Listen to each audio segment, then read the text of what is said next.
So it is December 19th, 6 days till Christmas, and I thought that I would talk with you briefly about the classic book by Dr. Seuss, How the Grinch Stole Christmas. I love this book because it's about the hope of redemption and reconciliation, even for a Grinch. And as you know, every Who down in Whoville liked Christmas a lot. But the Grinch who lived just north of Whoville did not. Why didn't the Grinch like Christmas? Well, nobody really knows according to the story. It could be that his head wasn't screwed on just right. It could be perhaps that his shoes were too tight.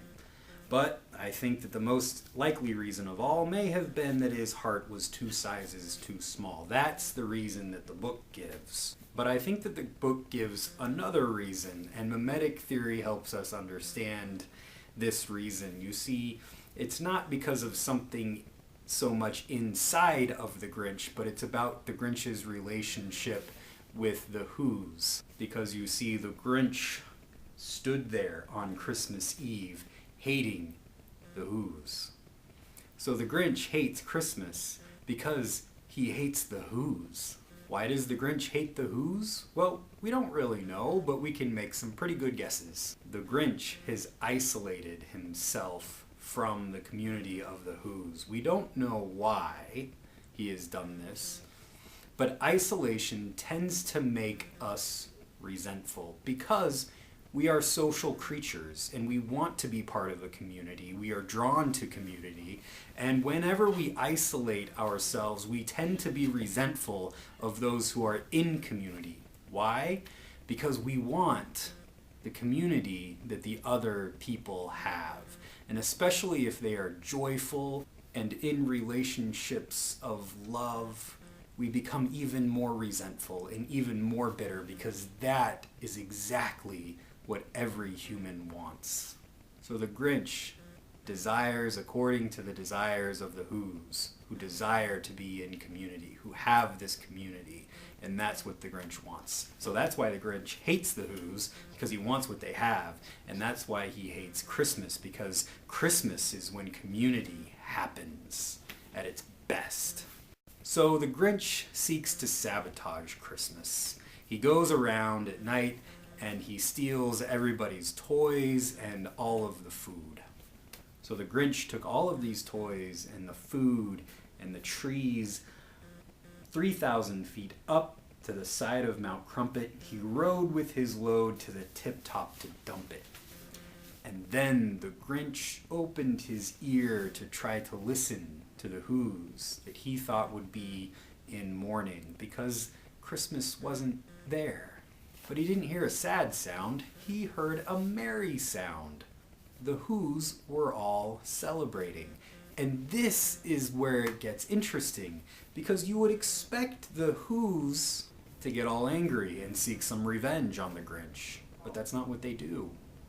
They don't respond to the Grinch's resentment and anger with resentment and anger of their own. They ignore it. I mean, what the Grinch does here could be seen as evil, and the Who's could have responded by trying to kill the evil that is in their midst, but they don't. They just go on celebrating, and the Grinch sees this, and now his heart is transformed, and now he wants to be a part of this community. And now the Grinch realizes that this is what community and Christmas is all about. And so the Grinch has this kind of conversion experience where he takes his sleigh and he slides down Mount Crumpet and he gives back all of the toys and all of the food. And the Who's welcome him in their midst, so much that the Grinch carved the roast beast. Now, what does this have to do with the gospel and Christmas? Christmas is about God coming into our midst in the person Jesus and showing us what a loving community is all about. It's a community that seeks to love everyone, including those that we call our enemies, including those that are bitter and resentful. Christmas doesn't ignore the evil in the world. Just after Jesus was born, King Herod tried to kill all of the babies. There is evil in the world. And one of the things that I find fascinating about Jesus is especially the Lord's Prayer, where he prays that God will deliver us from evil. Not that we will be successful in defeating evil, but that we will be delivered from it. Evil, in the Christian sense, is always that thing that we are being delivered from. And like with the Grinch, evil is best seen as a relationship between people. The Grinch tried to steal Christmas, which was an evil thing, but the Who's didn't respond with evil of their own. They responded by being delivered from the Grinch's evil. They basically ignored it and went on with their lives and celebrated the community that was in their midst. Paul says something similar in Romans chapter 12. Paul says, "Do not be overcome by evil, but overcome evil with good." And this, I think, is what the Who's do in the story How the Grinch Stole Christmas. And this overcoming evil with good is how you find redemption and reconciliation with those that we call our enemies. Thanks, and hope you have a very Merry Christmas.